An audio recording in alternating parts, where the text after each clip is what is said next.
பொது இடத்தில் குப்பை கொட்டுபவர்களுக்கு என்ன தண்டனை கொடுக்கலாம் என்று திருவள்ளூர் மாவட்டம் ஊத்துக்கோட்டை மக்களிடம் எமது செய்தியாளர் ஜெயசூர்யா நடத்திய நேர்காணலை தற்போது பார்க்கலாம்.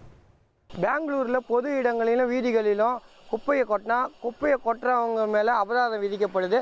அந்த அபராதத்தை கட்டலனாக்கா அவங்க வீட்டு வாசலில் தெருக்கில் இருக்க மொத்த குப்பையும் கொட்டுறாங்க. அந்த திட்டத்தை தமிழ்நாட்டுக்கு கொண்டு வரலாமா?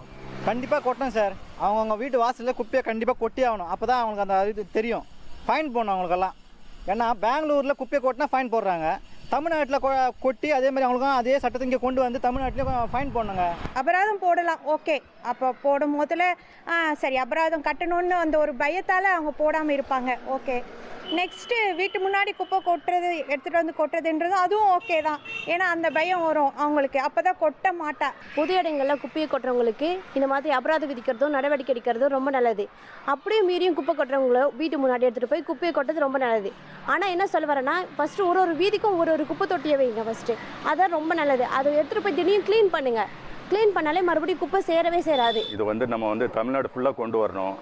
ஏன்னா அங்கங்கே குப்பை கொட்டுறதுனால இதை கிளியர் பண்ணுறதுக்கு நல்ல ஹெவியாக ஃபைன் போட்டால் தான் அவங்கவுங்க குப்பையை கரெக்டாக குப்பை தொட்டியில் போடுவாங்க. நம்ம சென்னையும் தமிழ்நாடும் நல்லா கிளியராக இருக்கும். பொது இடத்தில் குப்பை கொட்டுபவர்களுக்கு என்ன தண்டனை கொடுக்கலாம் என்று ஊத்துக்கோட்டை மக்கள் தெரிவித்த கருத்துக்களை நாம் பார்த்தோம். இனி செல்லும் இடமெல்லாம் செய்தி.